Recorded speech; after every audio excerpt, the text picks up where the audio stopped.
nje namubwiye inshiro zibiri banza unyumvirize nakamara amazi biriko biraba muri iki gihugu. Hewe muraraba neza imihimbiri tuyirukana. Okay, iyi ni Burundi News TV wawurinde nakumenye sangwa kaze nshuti banywanyi bacu turasubiye kwa mwiriwe canke mwaramutse bivanye naho muherereye kuri mwe mwumviriza ibiganiro byacu muherereye irya nino ku migabane y'amakungu ya kure abatwumviriza muherereye irya nino mu karere k'ibiyaga binini eka namwe mwese muri ko mwumviriza ibiganiro byacu muherereye irya nino nga mu gihugu cacu c'u Burundi tukaba tugarutse kugira tubashitse ko makuru akomeye cyane avugwa irya nino nga mu gihugu cacu c'u Burundi turaza no gushikira ko yavugwa mu karere k'ibiyaga binini ndabakengurukire cyane mwe mwese mwaje gufyonda sabone kuba tarabikora ndabasabe kumanuka munsi y'video muraba handitse ijambo sabone mu fyondeko murace mu ntara akazogera naho nyene mu fyondeko hama tuje turabana makuru n'ibiganiro tubashitsa ku munsi ingingo nkuru ziza kugira ibiganiro vyacu vy'uno munsi turazifatira ku nkuru mbi cane ivuye mu ibohero rya Gitega uwahora ari umushikiranganje wa mbere ngaha mu gihugu cacu c'u Burundi General Guillaume Bunyoni mu nyuma z'uko akubaguye bitagira izina amakuru dukura kuri umwe mu bamucungerera umutekano atashimye yuko amazina yiwe atangazwa ku mvo z'umutekano wiwe akatubwira ko ngo kuri ubaremvye cane ibiro vy'umukuru w'igihugu n'ivy'umugambwe vyahejeje gufata ingingo ikomeye cane ku magara y'ico gihangange. Ese General Guillaume Bunyoni yoba yahawe uruhusha rwo kuja kwivuza canke se ararekerwa mu munyororo n'uburwayi bwiwe bukomeye cane? Ni mu nyuma z'uko hari amakuru akomeye cane ariko akwiragira kuri ivyo vyo kumukubagura wari umugambi ukomeye cane wo kumutorokesha sivyo nivyo leta ya nyene icubahiro General Major Evariste Ndayishimiye yoba yagendeye ko ifata ingingo ayo makuru yose turaza kuyagushitsa ko ido nido biruko mu nyuma z'uko umuhungu w'umushikiranganje wa mbere Gervas Ndirakobuca hejeje gukora ibara mu Burundi nibikakoze abikoreye hehe ivyo navyo raza kuvyumviriza mwido nido ry'amakuru yacu. Ni mu nyuma z'uko hari amakuru akomeye cane ahejeje kudushikira kuvyashikiye umwigeme Korodine. Ni mu nyuma z'uko hari haheze iminsi ibiri gusa bagize ubukwe nibiki bihejeje kumubako navyo raza kuvyumviriza mwido nido ry'amakuru yacu. Biruko mu nyuma z'uko indyani hagati ya Colonel Senateri Reveriyano Ndikuriyo n'umukuru w'igihugu nyene icubahiro General Major Evariste Ndayishimiye zahejeje gufata iyindi ntera amakuru adushikira mwaka kanya nuko hari ikoraniro kaminuza ry'intwaza ngabo z'umugambwe uri ku butegetsi wa CNDD-FDD ngo ziriko ziraraba ingene hawurizwamwo umugambi wo gutembagaza ubutegetsi. Mu nyuma z'uko biheza kumenyekana ko Colonel Senateri Reveriyano Ndikuriyo aramutswa amabanga yo kurongora umugambwe uri ku butegetsi wa CNDD-FDD nawe ari mu mugambi wo gutembagaza ubutegetsi ngaha mu gihugu cacu c'u Burundi. Amakuru adushikira nuko hatumijwe ko inama ikomeye cane y'intwaza ngabo mu mugambwe wa CNDD-FDD ariko Colonel Senateri Reveriyano Ndikuriyo ntiyahamagajwe muri iyo nama kuri ibintu vyakomeye cane bamwe barihweza ko nawe agiye guca pfungwa. Ese Colonel Senateri Reveriyano Ndikuriyo muri aka kanya yoba ari hehe? Ese biriko bivugwa yuko muri service de renseignement bo babishikiye ku nyubakwa yiwe vyo nibiki navyo raza kuvyumviriza mwido nido ry'amakuru yacu mwibiganiro vyacu kandi turaza kubashitsa ko amakuru akomeye cyane avugwa irya nino mu bisata bitandukanye eka turaza no gushikira ko yavugwa muri Republika n'intwaro rusange ya Congo. We wico sabwa manuka munsi y'video uraba handitse ijambo sabone fyondeko uracubona hari akazogera naho nyene fyondeko hama tuje turabana makuru n'ibiganiro tubashitsa ku munsi ntimuje kure kayo makuru nandi makuru ariko yibonekeza irya nino ngaha mu gihugu cacu c'u Burundi tuze tuyakuramburira yose ido nido inkuru ku nkuru ingingo ku ngingo ni mukanya inyuma y'aka kanaka. Eka ntangure ndabaye kaze nshuti banywanyi bacu ndabakengurukire cyane mwe mwese mwahejeje gufyonda sabone kuba atarabikora ndabasabe kumanuka munsi y'ivideo murabahanditse ijambo sabone mu fyondeko muraca mubona hari akazogera naho nyene mu fyondeko hama tuje turabana makuru n'ibiganiro tubashitsa ku munsi tukaba tugarutse kugira tubashitse ko amakuru akomeye cyane avugwa irya nino ngaha mu gihugu cacu c'u Burundi twabwiye mu mfunyafunyo z'amakuru yacu amakuru akomeye cyane ajanye nuko ibiro vy'umukuru w'igihugu nyene icubahiro General Major Everson Ndayishimiye bihejeje gufata ingingo ikomeye cyane ku magara ya General Guillaume Bunyoni. Iyo ngingo ni iyihe se yoba yemerewe kuja kwivuza mu makungu? Ivyo uraza kuvyumviriza mw'idonido ry'amakuru yacu biruko mu nyuma zuko umuhungu w'umushikiranganje wa mbere Gervas Ndirakobuca yahejeje gukora ibara ngaha mu gihugu cacu c'u Burundi. Nibiki yakoze ivyo navyo uraza kuvyumviriza mw'idonido ry'amakuru yacu. Eka imbere yuko tubashitsa ko ayo yose idonido dutangurire kuyavugwa mu bisata bitandukanye, turayatangurira mu gisata c'ubutungane. I Bururi abacamanza batatu ba sentare nkuru barapfunzwe kubera umwikeko. Iyi ni iyindi ngendo izokwica ubutungane. Amazina yabo ni Nizigiyimana Leonari, umucamanza avuka mu ntara ya Makamba, Mukeshimana Irene, umucamanza avuka mu ntara ya Ngozi, Ngendakumana Antoine ni umucamanza avuka mu ntara ya Cibitoke. Ababazi bavuga ko bari abacamanza bafatwa nk'intungane muri sentare nkuru ya Bururi. Mukeshimana na Ngendakumana bari bakiri bashasha ku Bururi, haraciye amezi badugijwe bagakurwa muri sentare y'intango yo mu zindi ntara. Bose uko ari batatu bahagaritswe kuwa gatatu w'indwi iheze bagirijwe ivyaha bikomeye cane vyo guhungabanya umutekano w'igihugu. Mu yandi majambo abo bacamanza bagirizwa ko bakoranye n'abamaze iminsi bavugwa ko batemagura abantu bo muri iyo ntara ya Bururi. Aho hose ni ukubera bafashe ingingo y'ukurekura vy'agateganyo abantu 8 kuri 15 bafashwe bagiriza ko bakoze ubwo bwicanyi. Mu kwezi kwa gatanu guheze haravuzwa abantu benshi bishwe batemagujwe imipanga mu ntara ya Bururi. Bamwe mu bagize leta y'u Burundi bararungitswe mu manama yo guhumuriza abanyabururi no kuremesha buramatari w'iyo ntara Colonel Leonidas Bandenza amaso.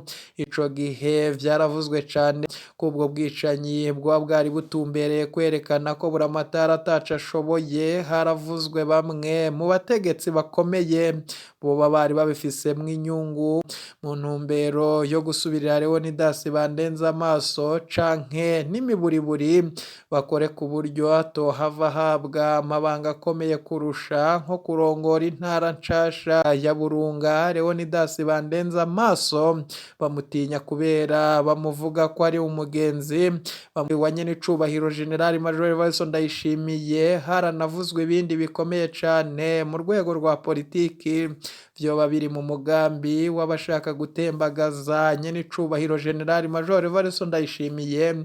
Abantu 15 bikekwa muri ubwo bwicanyi barahagaritswe n'iperereza bamara igihe kinini mu busho bw'iperereza. Muri abo bafashwe twarababwiye nk'umudandaza yitwa Yoweri. Bamwe mu bafashwe bariyemerera ico caha, abandi ntibacemera. Nka Yoweri ari mu batacemera.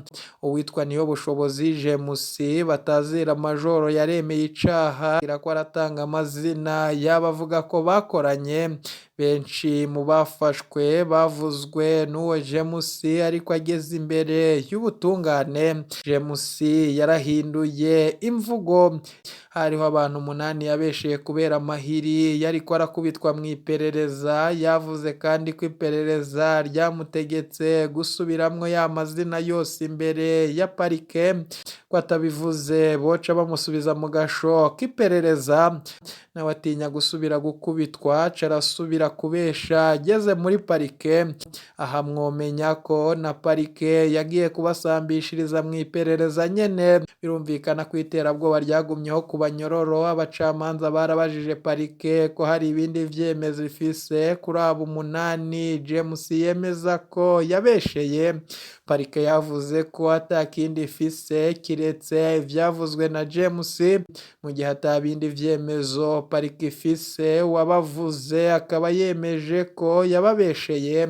Nta kindi abacamanza bari gukora atari ukurekura abo bantu 8. Aba nabo ni Nitunga Daniel, Ndimubande Emmanuel, Nzeyimana Eri, Ndayishinguje Albert, Kwizera Abdehemani Batazira, Rayon Jospi, Nteturuye Elize, Manirambona François na Nsengiyumva Dieu Aime. Umwe muri abo 8 babeshewe yitwa Ndayishinjuje Albert. Umwe muri abo 8 yitwa Ndayishinguje Albert yaranabajije ikibazo gikomeye ati nimumbwire ingene nabaye muri abo bicanyi. Hanyuma uwa mbere batemye akaba ari mushikanje. Uko iperereza ryakoze amatohoza ku bwicanyi bw'i Bururi biraboneka ko harimwo ibinyegezwa. Iperereza rikeneye ko haboneka gusa ababwagirizwa ariko ntirishaka ko ababifisemwo inyungu bamenyekana. Abantu bafashwe n'abantu bato bato cane ku buryo bitaboneka inyungu babifisemwo. Abategetse ubwo bwicanyi ntibaboneka kandi ntibakurikiranwa. Umuntu aca yibaza impamvu iperereza rikeneye ko hapfungwa cane cane abantu riterekana neza uruhara bagize muri ubwo bwicanyi kandi ntirirondera ico bashaka mu kubikora. Amatwi adusumira ingingo yo gupfunga abacamanza barekuye vy'agateganyo abantu 8 James yemeza ko yabesheye ryavuye mu mugambwe CNDD-FDD. Tubibutse ko kuva mu ntango hari amakuru yavugaga ko uburongozi bwa CNDD-FDD ku rwego rw'igihugu bwaba bufise ivyo buzi kuri ubwo bwicanyi. Ibi bisigura ko umugambwe ufise inyungu ku bwicanyi buguma bwagirizwa bashobora kuba ataco babuzi ko, maze ababutegetse bakaguma bakingiwe. Ikindi gitangaje n'ingene umunsi abo bantu barekurwa haciye hica uwundi muntu atemaguwe mu ntara ya Bururi kugira berekane vy'ukuri ko abarekuwe aribo bari basanzwe batemagura abantu. Koko umuntu yarekurwa vy'agateganyo agaca yiruka gukora cacaha bamushirako. Umuyobozi w'ibohero rya Rumonge yapfuye kumva ingingo y'ubutungane irekura ba bantu 8 aca arabarekura.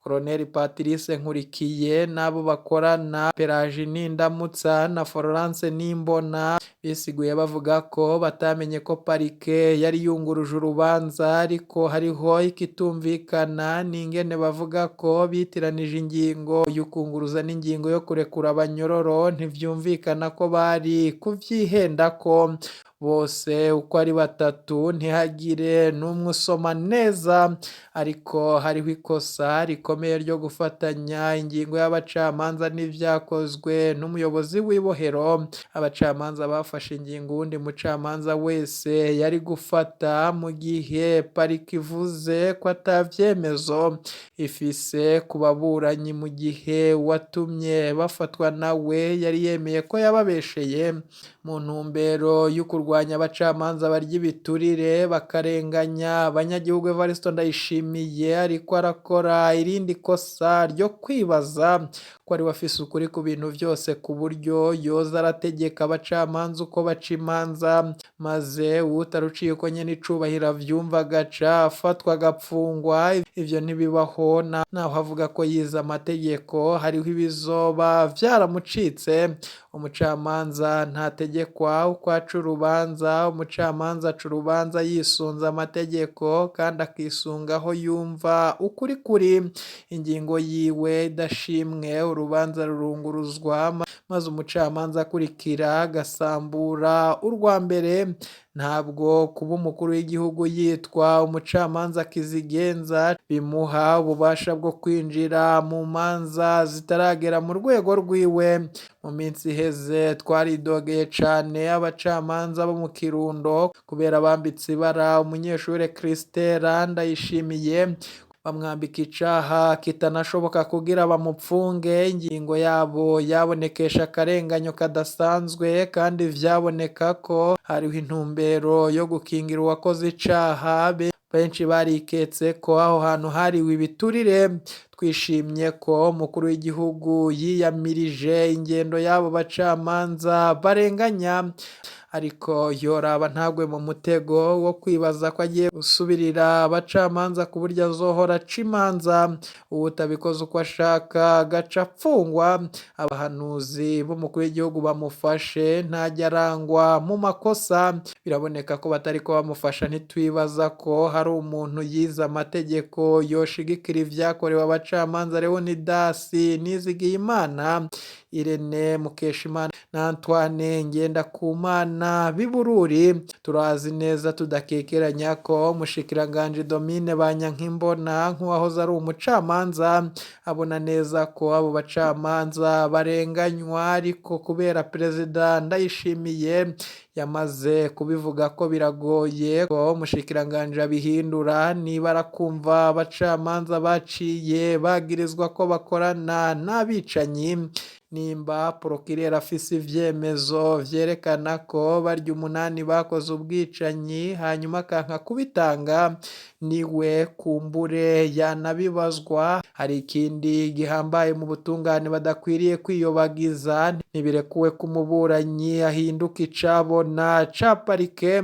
Nimba parike itagira ivyemezo, ntibishobora kuvuga ko icabona cayo mu kwagiriza uwundi muburanyi ari uwisanzwe ikurikirana kuri ico caha nyene. Gupfunga barya abacamanza 3 b'Ibururi ni iterabwoba rikorewe abandi bacamanza bose bazososa muri urwo rubanza. Uwuzohirahira akagira uwo yejeje amenye ko nawe azoca yagirizwa gukorana n'abicanyi. Eka noneho turangisha uyu mumama yazimiye kuwa 4 kw'igenekerezo ry'17 Myandagaro uyu mwaka wa 2023, yazimiye ku mugoroba. Yagiye ava kurya 5 mu Kamenge aho yari araye kuko yari yaje kwivuza. Asanzwe ava ku mutumba wa Ruhiga muri komine Rango mu ntara ya Kayanza. Yitwa Ndayanse Stefani. Uwo mubona wese yahamagara ku nimero 68 545 944 canke se ku nimero 79 195 704.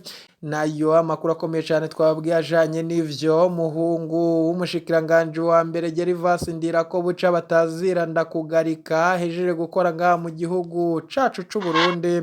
Nakamaramaza na cane ko kuva mu mwaka wa 2022 uwo muhungu nyene yagiye agaragara ku hoteli ya Seirindora muri komine Bukinanyana wo mu ntara ya Cibitoke. Umuhungu ku telefone akikujwe n'abapolisi 4 bapoye inkoho. Ico gihe se yarakira umushikiranganje w'intwaro yo hagati mu gihugu, iterambere rusange n'umutekano. Ise akaba yari umushikiranganje ajejwe abo bapolisi. Umuntu muzi neza yatwandikiye mu majambo yiwe agira ati uyo ni umuhungu wa Ndakugarika. Ifoto ikaba yafatiwe ku hoteli ya Sirindora muri komine Bukinanyana aho Ndakugarika asanzwe avuka. Eka uwo yatubwira ko we ubwiwe amuzi ngo aba mu Cibitoke ca Rumonge. Uyo muhungu ataduganye V8 fise plaque ya leta, cadugana sura mbaya ya leta nyene. Tutibagiye ko atemberana n'inkoho muri iyo miduga yose. Dusanzwe dufise ayandi mafoto y'uwo muhungu akunze kwifotoza afise ibikoresho vy'inzego z'umutekano. Abategetsi bo kwiyubara cane mu ndero baha abana, bakabigisha kubaha amabanga y'abavyeyi babo, ntibibaze ko banganya ivyubahiro nabo. Iyo batabikoze gutyo abana barakora amakosa akomeye y'ubutegetsi buheze. bahunze nabo bikabagora kuba mu bihe bishasha. Ubu turiko turaronka amakuru y'abana b'abajenerale n'abakoroneri batanguye gufatwa mu madosiye yo kugandagura abantu nk'uko base bahoze bavugwa muri iyi myaka iheze mu mabi yo kunyuruza no kugandagura abantu. Birateye ubwoba. Biruko mu nyuma z'uko mu makuru akomeye cyane twababwiye mu mfunyafunyo z'amakuru yacu twababwiye inkuru y'akababaro ihejeje kudushikira. Birababaje gupfakara inyuma y'iminsi ibiri ugize mariage, nivyo vyashikiye no mwigeme Korodina. Inyuma y'iminsi ibiri gusa bagize ubukwe, umugeni Korodina akaba apfakaye.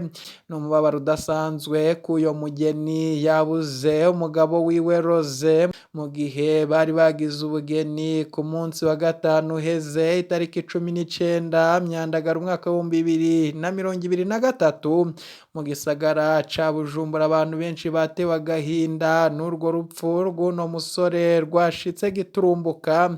Biruko mu nyuma z'uko makuru akomeye cyane twababwiye ajanye n'amagara y'uwahora ari umushikiranganje wa mbere ngaha mu gihugu cacu c'u Burundi General Guillaume Bunyoni, mu nyuma z'uko biheza kumenyekana ko yakubaguwe bitagira izina.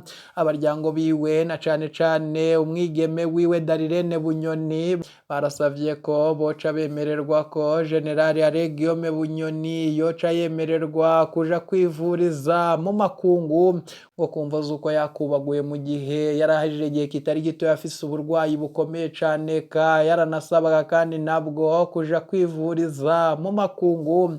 Leta ya Gitega ifatiye kwikete yarungikiwe n'abaryango b'uyo General Guillaume Bunyoni, kuri ubu nayo nyene yarungikiye ikete rikomeye cane abaryango ba General Guillaume Bunyoni ivuga ko yahejeje gutahura yuko uko gukubagurwa vyari mu mugambi ukomeye cane wapangwa n'abaryango ba General Guillaume Bunyoni kugira bace bararonka ingene bamutorokesha.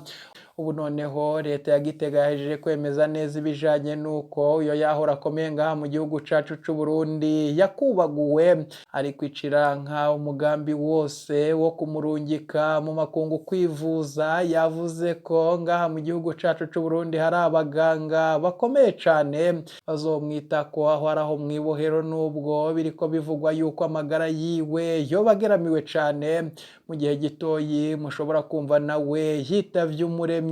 Biruko mu nyuma z'uko Colonel Senateri Reveriyano Ndikuriyo uramutswa amabanga yo kurongora umugambi uri ku butegetsi wa CNDD-FDD, mu nyuma z'uko biheza kumenyekana ko yoba ari mu mugambi wo gutembagaza ubutegetsi, na cane cane ko bivuga ko afashanya n'imbonerakure zitarabana ryiza n'umukuru w'igihugu nyene icubahiro General Major Evariste Ndayishimiye, kumvo z'uko hari vyinshi yahagarika zakoraga ku ntwaro y'umuhisi nyene icubahiro Petero Nkurunziza, ngo zaraciye zimurakarira cane, eka zikanafatira kw'ipfungwa ridasiguritse ziriko zigirirwa nabo mu butegetsi. Kuri ubu ngo ziriko zirakorana na Colonel Senateri Reveriyano Ndikuriyo mu mugambi wo kwimenyereza ivy'igisoda mu kibira mu murwi witwaje ibirwanisho wishinze gutembagaza ubutegetsi. Mu nyuma z'uko abo mu biro vy'umukuru w'igihugu baheza kumenya ivy'uko Colonel Senateri Reveriyano Ndikuriyo yoba ari uwo mugambi, baciye bahamagaza ikoraniro kaminuza ry'intwazangabo z'umugambi uri ku butegetsi wa CNDD-FDD. Amakuru yo kwizera dushikira avuga ko Colonel Senateri Reveriyano Ndikuriyo atahamagajwe muri abo. Ni mu nyuma z'uko hari amakuru adushikira ko abo muri service de renseignement bishikiye ku nyubakwa yiwe, ka hari na bamwe batanguye kuvuga ko yoba yapfunzwe. Ese Colonel Senateri Reveriyano Ndikuriyo nawe yoba agiye guca atabwa mu mvuto canke si vyiwe biriko birigwa ko nyene icubahiro General Major Evariste Ndayishimiye aramukorera ibiki? Abamenyesha amakuru bacu barabandanya kubikurikira, ibizagenda bidushikira tuzabibashitsa ko vyose ido nido. Biruko mu nyuma z'uko muri Repubulika Iharanira Intwaro Rusangi ya Kongo hoho gushika ubu ibintu bibandanya kuba bibi, eka mu buseruko bw'ico gihugu Nord Kivu ingwano zasubiye kubura. Kuri ubu ngo umugambo hari nuwo gufata igisagara ca Goma gifatwa nk'umugwa mukuru wa Nord Kivu. Ese ico gisagara kizafatwa vyoroshe? Abamenyesha amakuru bacu bari mw'ico gisagara barabandanya kudukurikiranira ivyayo makuru bizagenda bidushikira tuzabibashitsa ko vyose ido nido. Bakengurukire cyane mwe mwese mwajeje gufyonda sabone kuba tarabikora ndabasabe kumanuka munsi y'video murabandikira ijambo sabone mu fyondeko muraca mu narakazogira naho nyene mu fyondeko hama tuje turabana makuru n'ibiganiro tubashitsa ku munsi ntimuje kure ibiganiro vyacu nakagaruka iyi ni Burundi News TV.